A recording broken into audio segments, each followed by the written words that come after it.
Nandito na naman tayo mga idol. Ito na ang ating trending Pinoy Spanish video ngayon na talaga namang mapapawaw ka. Ito na. System ko ay ako na nagluto. Ako pa malaba. Jocelyn! Kain ba yan? Jocelyn! Jocelyn! Si sabon. Sabon, kulang sabon. Nasa taas.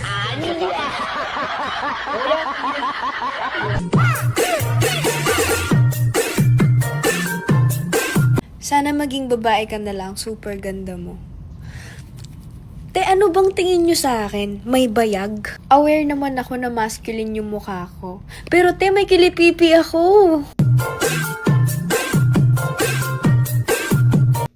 Nandito ako sa airport ngayon kasi babalik ako ng Pakistan. Nag-book ako agad-agad dahil si Arshad mahigit isang buwan na hindi bumabalik. Kuya, saan po yung bahay ni Kapitan? Ano yan? Huwag ka sumasagot-sagot, hindi ko tinatanong ko. Saan po? Si Kapitan ko yan eh. Kita tayo sa barangay ah. Barangay.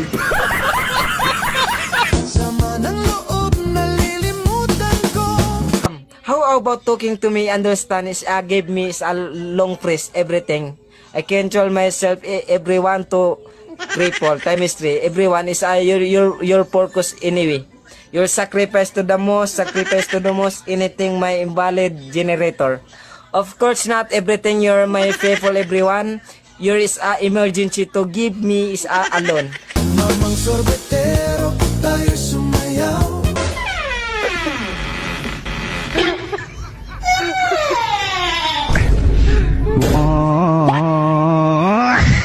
Kalembang mong hawak, muling ikaw ay Kuya, pwede magtanong? Ay ano yun ma'am? Saan dito pwede magpo-photocopy? Ay photocopy?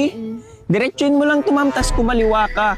Pagdating mo sa kanto, diretsuin mo lang, tas kumanan ka. Tapos doon, tanungin mo kung mahirap ba akong mahalin. batang munti sa'yo'y naghihintay. Nakakabwisit yung kapitbahay ko na balikbayan. Napakawalang hiya. Nakakagigil. Alam nyo ba guys, 4 na araw na dire-diretso, walang tigil ang kakabidyoke. Oo, nauunawaan ko. Umuwi sila galing ibang bansa. May okasyon. Pero 4 na araw walang tigil. Bigyang ligaya ngayong nagaraw. Magkano na yung kinikita ngayon sa 2 million views dito kay Meta? Ito ay base lamang sa mga videos ko ha. Kung noon naabutan namin yung 1 million views, umaabot ng $300+. Ngayon, ito na lang yung kitaan kay Meta. 2 million views na to ha. Padayon lang tayo.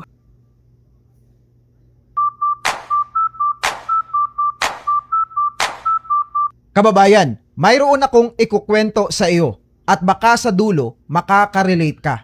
Kanina, habang pauwi galing sa aming practice sa church, mayroon akong nakita sa daan na nagtitinda ng balot. Prituhin mo ang bangus until mag-light brown. Din igisa ang bawang, sibuyas at maraming kamatis. Lagyan ng paminta, oyster sauce at soy sauce. Haluin din ilagay ang mga napritong bangus, maglagay ng vinegar at tubig. Dini-simmer ng 2 minutes. Ilagay ang mga chili at onion. Takpan lang saglit. At ayan, mayroon na tayong masarap na ulam na bangus steak. Mare? O pare, tanghaling tapat palakad-lakad ka. Pwede ba kitang maistorbo saglit? Ano ba yun pare? Halika, pasok ka. Inutusan ako ni kumare mo, Mare. May fill upan kasi nag-apply siya ng loan. Ngayon, panay English yung fill upan. Alam mo naman kami, hindi kami nakapagtapos ng elementary, kaya nilapitan kita, Mare. O sige pare, kuha ka ng upuan. Tignan ko nga pare, kunin mo yung upuan. Ay, madali lang to pare. Sige, kunin mo yan. Ikaw nang magsulat at pangit yung penmanship ko. Sige, Mare. O sige, tanungin mo na ako pare. Mare, region. Region, yan yung tinatanong kung Catholic ba kayo, o born again, o iglesia. Catholic, Mare. O, isulat mo dyan. Dali lang yan, pare. Ganito yung spelling niya, Mare. Oo, tama yan, pare. Extension, Mare. Extension, tinatanong yung mga extension nyo sa bahay kung ilan ba. Ay, 7, Mare. O, isulat mo 7. Street, Mare. Street, tinatanong kung kung street ba yung buhok ni Mare o kulot. Kulot, Mare. O, ilagay mo kulot. Dependence, Mare? Dependence. Ay, hindi. Skip mo na yan, pare, kasi depende sa'yo kung sasagutan mo, kaya dependence. Tin number, Mare? Tin number, isulat mo 11. 11? Oo, kasi ang susunod sa tin, 11. Ah, ganun. Tin 11. Citizenship, Mare? Citizenship, senior. Senior? Oo. Senior. Sama ba ito, Mare? Oo, tama, pare. Labor, Mare? Ay, tinatanong kung nung nanganak si Mare, kung normal ba OCS nung nag-labor. Ah, normal, Mare? Oo, sulat mo normal. Ma-approve na kayo dyan, pare. Hahatian niyo ba ako dyan, pare? Oh, Mare, huwag ka mag-alala. Basta ma-fill upan lang ito ng maayos. Zip code, Mare? Ayan yung sa pinagtatrabahoan ni Mare kung ilan ba ang sip-sip na katrabaho niya, kaya sip code. Ah, 4 sila, Mare. Ay, sulat mo 4. Mga sip-sip kasi sila. Purpose, Mare? Purpose, tinatanong dyan kung nakapag-purpose ka na ba kay Mare bago kayo pinasal. Ay, oo, Mare. Tapos na. Yes ka mo na lang. Yung sex, Mare? Ay, tinatanong kung kailan ang huling sex niyo ni Mare. Kagabi, Mare. Ay, sulat mo last night. Last. Ikaw ba ay may kamag-anak na OFW? Yes po. Kung kayo po ay may kamag-anak na OFW, ang mga munisipyo po, ang mga probinsya, ang mga municipality sa inyong bayan ay nagbibigay po ng pinansyal na tulong sa pamilya ng mga OFW. So yan na yan po, bossing. Yes, ito. Ayun, oh. Bossing, yung walang vlogger na takal, ha? Wala. Wala, pare-parehas, ha? Ayun, May oh. mayonnaise, boss. May mayonnaise pa. Sige po, palagyan po ako. Wow. Ayun, oh. Tapos another one. Ayun, Ito, oh. buy one, take one. Buy one, take one, 100 pesos only. Na napakarami ng serving.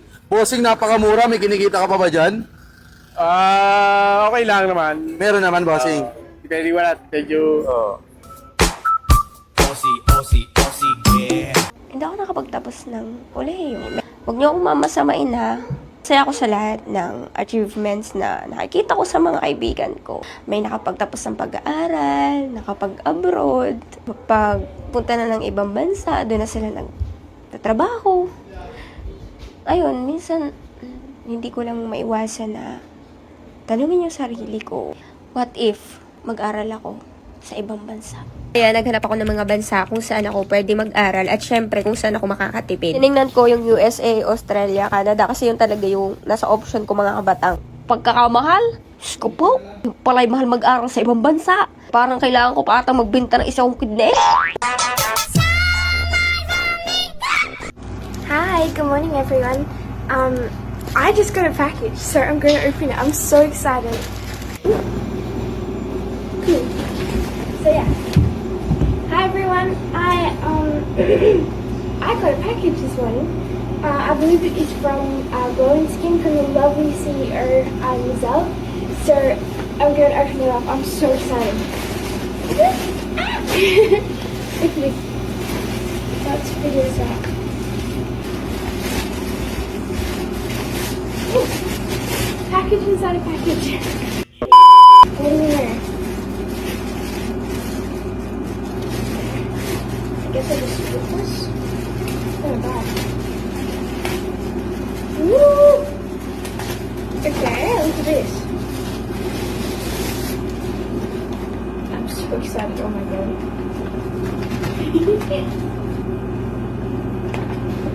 Ooh!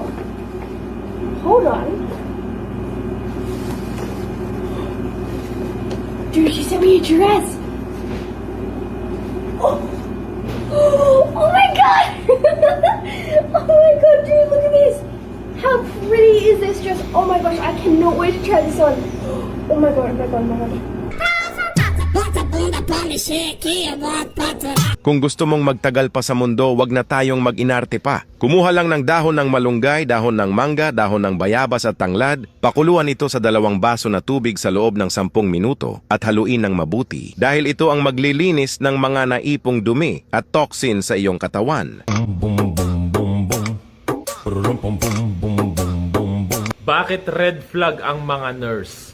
Sinabi na ni Soy, sinabi na ni Doc Ron, sinabi na ng mga expert na iwasan yung pumili ng nurse na partner kung gusto nyo na mapayapa yung buhay nyo. Ano nga bang dahilan? Bakit ang nurse pagdating sa relationship, bakit natin sila dapat iwasan?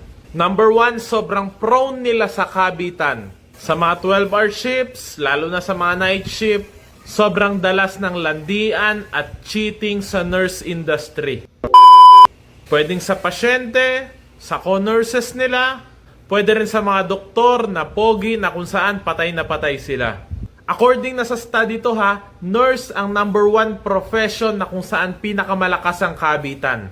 Hindi na mahalaga yung opinion nyo kasi nasa studies na yan. Ikalawa, mahaba yung oras ng duty niya sa mga ospital na halos wala na siyang time sa'yo. O mascara vai mandando e ela vem jogando bum bum bum.